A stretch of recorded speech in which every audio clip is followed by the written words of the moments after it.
Hey, welcome to another episode of Clear Lake Connections, where we talk to the people behind the businesses of Bay Area Houston, proudly sponsored by UTMB Health. Today I have Ryan Kirksey with Family Promise of Clear Creek. Please tell us about your organization. Well, thanks for having me. I'm happy to talk about it. Family Promise of Clear Creek is an organization that exists to serve specifically homeless families. We talk a lot in our community and in the greater Houston area at large that homelessness is such a problem, but people often forget the hidden side of homelessness, as we call it, which is homeless families. We have the stigma of what someone who's homeless looks like. But in our community, there are hundreds and literally thousands of families that are facing homelessness right now. What we do is try to exist to serve to bring them out of that, not just give them a temporary solution, but a permanent solution, and try to give them the skills, give them the resources, give them the things that they need to get out of whatever situation they're in to put them back on the right track. Yeah, and when did you guys start? So we relaunched. We existed many years ago, but relaunched back in the community back in 2017. And we have since that time served more than 50 families. Just in this past year, we have been able to host 57 individuals as part of families. So we're really looking at about 50 to 60 people coming through the program each year. So we're getting close to about 300 people that we've served since we relaunched back in the middle of 2017. And speak a little bit to, okay, we live in the Clear Lake area, and everybody thinks, oh, it's affluent, right. But the need is real, and talk to us about that need and what people need to start paying attention to, because I think people have ignored this long enough. Yeah, it's an interesting set of statistics when you look at. We get data from the different school districts that we serve, right? Because they track students that self-declare as homeless, or at least their families declare that. And we were shocked to learn, at least in last year's data, that over 875 children are designated as homeless. That's just in the Clear Creek School District. Between Clear Creek, Friendswood, Pearland, Alvin, Dickinson, there are more than 2,000 children that are labeled as homeless. And so it's a shocking number when you think about those areas, Pearland, Friendswood, Clear Lake. You don't think about families being in those types of situations. But it is just something where we want to destigmatize that and understand that there are a lot of people in our community that deal with that, and sort of try to help do what we can to reduce those numbers as much as possible. Yeah, I've lived here now for 20-something years, and just to see how over time this problem's become more and more prevalent, it's shocking. And so tell people how they can get involved with your organization so that they can that you guys can help more people. Yeah, the best way is just to go through our website, ccfamilypromise.org. You'll see there all of our resources. You'll see there how to connect with us through social media. You'll see how to volunteer. Hopefully we'll get a chance to talk about the volunteers here in just a moment, because that's sort of the lifeblood of what we do. But the best way, sort of the hub for all that we do, is through that website. You'll learn about the staff that we have, the volunteers, and what they can support us, the ways that they can support us. So that's really a good hub for everything that we try to accomplish. So it sounds like you're like a lot of the nonprofits in this area. You do rely heavily on volunteers. Yes. Tell me about that. We couldn't exist without them. And frankly, we have over 800 volunteers on our roster right now. And that sounds like a lot, and it really is. But we always need more. It's something where we rely on relationships that we have built with community churches and other community organizations, whereby these churches not only house the families on a week-to-week basis, they also help us secure the volunteers through their members or the connections that they have. They help us prepare and plan for the meals and the programs that these homeless families are to receive every week. So, through the course of these partnerships with 13 host churches that actually house the families, and then 5 other partner churches, that's where the majority of these volunteers come from, but there are also quite a number from throughout the community as well. And again, if somebody's interested in volunteering directly with you, they should visit your website. Yeah, visit the website, contact Gail Nelson, who's our executive director. She helps with a liaison in each of those churches. They coordinate those volunteer efforts, and so that's the best conduit, just to go in and get involved that way. So here on the show and at the Chamber, we talk a lot about Buy into Bay Area. and keeping things local. And this sounds like a great example of local people helping other local people get through homelessness. That's one of the things when I was first asked to join the board that appealed to me the most. The fact that I live in this community. Since I've left school, I've lived now in Clear Lake, Friendswood, and League City. So I've been involved in this area for a number of years. And the fact that I will be able to give back, not just of my time, but now being able to help others contribute to that, it stays local for us. And the fact that I can really make a difference here where I live. So you're a board member. Yes, that's correct. Of the organization. Yes, so this is my third year as chair of the board. So I'm actually at the end of this year going to finish up my second term as board member.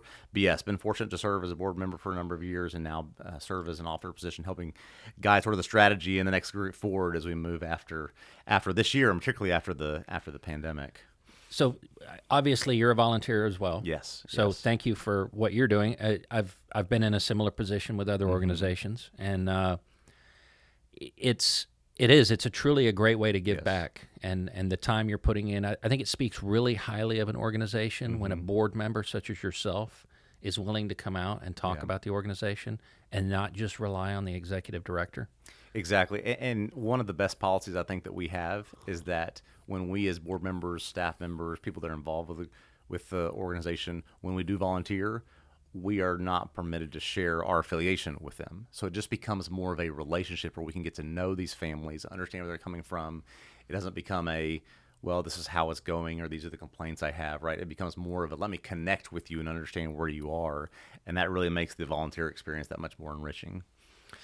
What I love about what you're saying is you're focusing on relationships and partnerships. And I think, you guys aren't necessarily a business, but as a nonprofit, you have to have some business principles in order to survive in this climate. Correct. It's Correct. as simple as that. Nonprofit doesn't mean you don't need to make money and have a good business strategy. Right. That's right. And it's refreshing to hear you talk about the need for the relationships. But tell me, what does the relationship with the client, I guess in this case, look like? What does it look like from kind of start to finish? What's the program, and what's the end result? So we get every month hundreds and hundreds of calls from people looking for assistance. Many of those, frankly, are not sort of within the framework of what we do. Maybe it's people that are being abused. Maybe it's people that are seeking to get out of a certain situation, and we help put them in the right place where they can be helped. But ours is specifically for families that are in the midst of losing or have lost their home and are looking for a way to get back on track. And so what happens is we go through this series of screenings where we determine, okay, this is a legitimate family environment, meaning one or two parents with one or more children or a child on the way. Yeah. And then what are the needs that they have in terms of housing, in terms of the length of time that they need to be helped. And so what happens is we typically like to think about it in terms of a 3 to 6 month process towards what we call graduation, which is sometimes people come to us and they have a job, right? Maybe it's just a reduction in hours, or a spouse got laid off. Something happened to where it's an income situation, but they may still have a job. Many times they don't. And so what we do over the course of those 3 to 6 months is say, we want to give you, through that network of volunteers, we want to give you some skills, some professional skills, some life skills, some money management skills, where we say, okay, we feel comfortable now helping you understand that you've reached certain touch points along the way, which helps get you to the point where we want to make sure that they're secure in a job. We want to make sure that they're secure in an apartment or in a rental home. So if they meet all of these points along the way, then we feel comfortable saying, okay, we've put you on the right track and have helped you become more sustainable on this path to staying out of homelessness. And really what we try to do then is stay connected with them after the fact. We want to do as much as we can by, we have a program that allows the families within our program to lease or buy vehicles from us that have been donated, right? So that's one of the biggest expenses that these families often face. They have a car, they can't make the payment, it's broken down. So we have a program where they can cheaply buy a car from us. We have a program where we pay the first and last month's rent or deposit for them when they go into a new place. We want to help put them on that right foot to success, and then we'll stay up with them along the way, giving them the assistance they need after they graduate.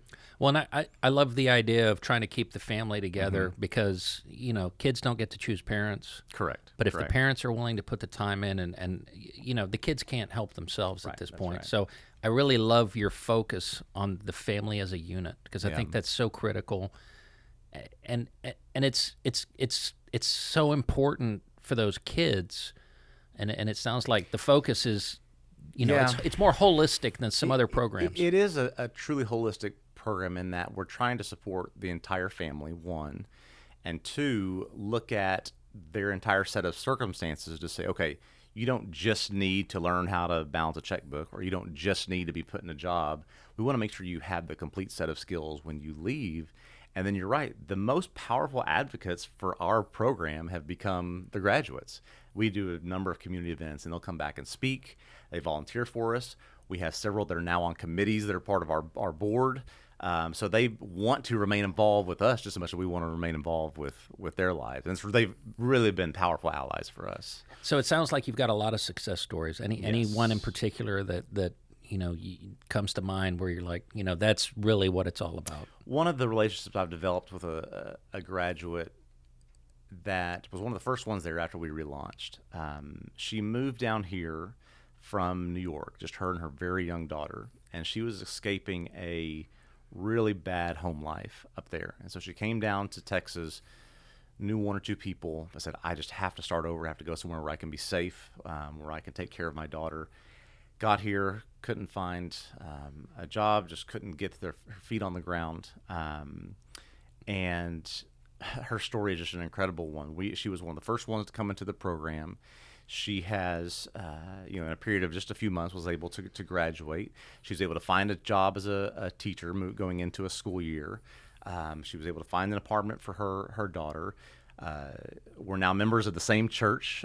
She serves on the operations committee that we have as a subset of our board.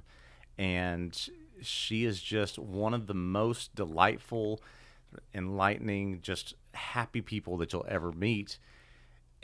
And I don't think it's because of Family Promise necessarily, but I just like to think that we played some role in getting her life to the point where she could take care of herself and her daughter the way that she wanted to. Yeah. She took the brave step of escaping a bad situation.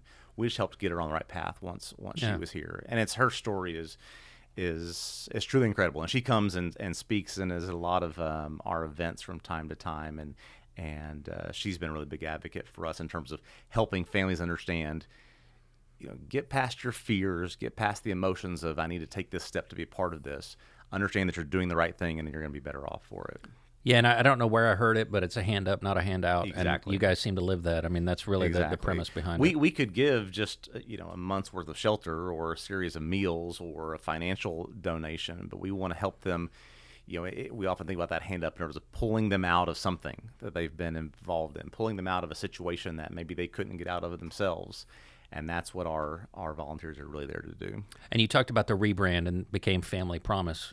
That seems very strategic, and that you guys put some deliberate thought into that. Yeah, so we're part of a larger sort of national organization, Family Promise at large, and there are more than 200 affiliates across the country. And there are actually several within the greater Houston area, several other Family Promise branches. But it was something where we really looked at this community and said, yes, we're shocked by these numbers that we're seeing in terms of the homeless children. And so the Family Promise of Clear Creek really became a focus of, we're going to look at a certain segment of this, this city, and we're going to focus really in this area and try to stay within about a 25, 30-mile radius of where we're located. So that's the area that we're going to serve and really be strategic about. We don't want to try to be all things to all people, but really focus on the community in which we live. Yeah, and nonprofits oftentimes, they lack that strategy. Yeah. And it makes you more, you guys sound like you're highly effective because you're strategic and you stick to your strategic initiatives. That is the goal, certainly, that we don't want to deviate too far from that. We have tried to slowly implement programs in addition to just the supporting and helping the homeless families, some diversion and prevention programs whereby, like I said, we're getting hundreds of calls a month, and many of them we have to say, I'm sorry, we just don't have the capacity or the resources to deal with that, but we'll point you in that direction. But we love to become an organization that not only supports those that are in a situation of homelessness, but also helps prevent that from ever happening. So we're starting to try to implement that into it without losing focus on the fact that we really want to focus on these families that are part of our demographic. Yeah, and hopefully people pay attention and realize that this is just becoming a huge problem. Yeah. What else would you like to tell the audience about, what you guys are doing, your greatest needs, and how people can get involved? Yeah, like I said, volunteers are one of the best ways to get involved with us. There are so many different ways that can happen, whether it's through the life skills classes, whether it's through partnering with the churches, donating meals. This past year and a half has been a challenging one. When you are a program that relies on really volunteer face-to-face interaction to make something happen, housing families, making meals for them, sitting down and being a part of those meals, we had to pivot in a lot of ways to finding innovative ways to make this work. But we've been just incredibly fortunate to have volunteers and churches and organizations that donated to us that allowed these families to stay in hotels when churches couldn't house them, to donate meals when it wasn't possible for people to come face to face to help make them. We've so that volunteer network we just hope that it continues to grow. We've been so successful with it. We do look for new ways to get people involved. That's why we have every year our annual gala, and this year that's coming up on November 13th. Okay. It's going to be on a Saturday evening starting at 6. We have Phil Stacey from American Idol coming to perform. He's a big advocate of Family Promise. He's going to come perform as part of this gala. All of this detail is on our website as well. Okay. But in terms of how you could help with either donations, resources, financial contributions, the gala is a great way to do that. Okay, great. Anything else for that you want to let us know? Well, we're just, not only grateful to be a part of the community, but grateful to have partners within the community. That's obviously the Chamber and others have been terrific supporters for Family Promise, and we've just been grateful to have so much support, in both directions, right? We try to give as much back as people have given to us, and it's just, like I said, through the Chamber and other partners that we have, we're just incredibly thankful that we've had that much support, not only through volunteers and donations and resources, but just that we feel like it's a tall task to try to say we will end homelessness in this area, but we feel comfortable in saying that we have the resources we need to battle it as long as we need to. And we're just grateful to be a part of a community that's willing to do that with us. Well, your passion shines through. It's always a pleasure to meet a volunteer board member who's not only willing to step up and do these types of things, but it really advocate for their organization. Kudos to you. Thank you for all you do in the community, and looking forward to any ways we can help in the future. Yeah, thank you, Jameson. Thank you for having us. Thank you. Hello, Clear Lake Area Chamber of Commerce members and Bay Area Houston. If you're a business wanting to expand your customer base, give back to your community, think about the quality of life around Clear Lake area, think about joining the Chamber. Go to clearlakearea.com for more information.